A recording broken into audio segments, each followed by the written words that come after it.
Centerpoint Church was born out of a vision to create an alternative to church as usual for all people. And that vision really wasn't born out of a need for more churches in our city or our area. I mean, if we were to really be honest, there's so many churches and a lot of great churches, but there was a need for a different kind of church in our city, in our area. And honestly, when this vision was birthed, it was really around the tens of thousands of people, literally, who had no interest in the church, maybe had walked away from the church, or grew up and still loved Jesus, but were kind of, bored or stagnant in their faith, or, and this is a big one for me, didn't feel safe in the church. And so we really began to reimagine a church that, in the words of Peter in Acts 15:19, one of my favorite verses, said this: do not make it difficult for people who are turning to God. And for a lot of us, we just grew up maybe with this church culture. It was just difficult. And so we reimagined a church that was the safest place in the world for anybody struggling with anything. And honestly, we reimagined a church where it was okay to be honest about not being okay, because that's our only shot at ever changing.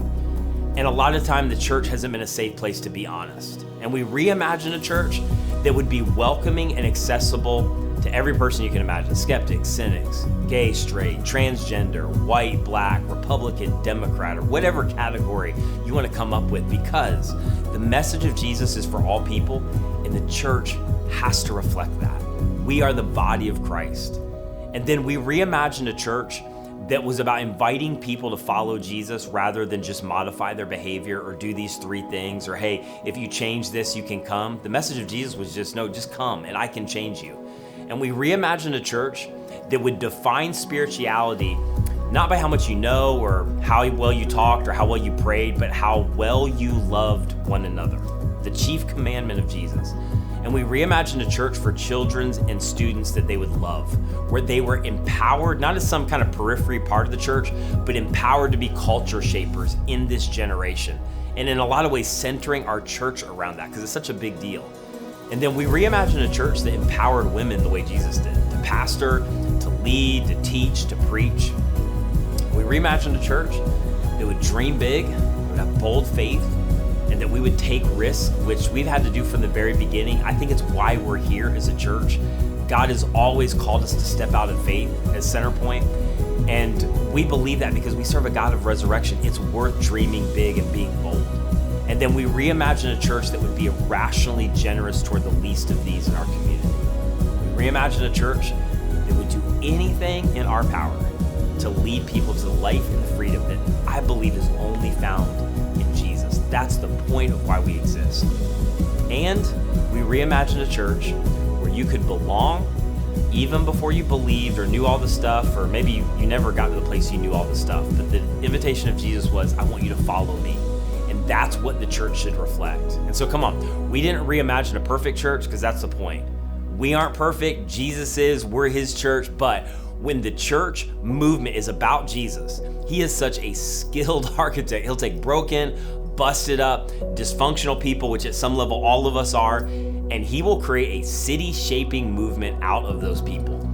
And that's exactly what I believe that God's done through Centerpoint, and many of you would agree. He has created a city-shaping movement where everybody is invited, and we've reached people that nobody else is reaching in our city by God's grace, because you have been so committed to this. And as a result, many of you know we've grown by hundreds of people, and we've experienced 5+ years of lack of space trying to figure this out. And now we have an opportunity to reimagine the future again and increase our capacity for one reason and one reason alone: to reach more people. Not to create or build new buildings, to reach more people. To do something now to prepare for a harvest in the future. And so here's the thing I just want to encourage you on. It's up to us. Centerpoint's growth has always been fueled by people like me, like you, many others who are willing to sacrifice, willing to step forward in faith, we're willing to own this vision and do crazy things. And so I'm inviting you again to participate, for us to continue that on. And I just think that right now what we do is a story that our church is going to tell in the future. And it's either going to say, I got to be a part of this movement and what God did, or I had a chance to be a part of this movement. It's going to be one of those two things. And here's the thing. We don't know the names yet of the people in the next few years, by the thousands who are going to be impacted forever because of what you did in this moment, what we did in this moment. but it's gonna be significant. And our story isn't done. I believe this with all my heart. Our story is just beginning, and we right now get the chance to reimagine the future of this movement, to impact our community and city, and honestly do something right now that I believe is gonna outlast us and out-impact us. So the invitation of Jesus is to continue to follow. The invitation of our church that you've been so committed to is to let our community know, we want you to follow Jesus, and we're gonna make it as easy as we possibly can, because the message of Jesus is extraordinary when we understand it and we remove all of the unnecessary barriers, and we're more committed to that than ever. And now it's a moment for us to increase our capacity to do something for the future, and it's gonna take all of us. And so I'm inviting you to be a part of this thing, believing with all of my heart that what we've seen already is incredible.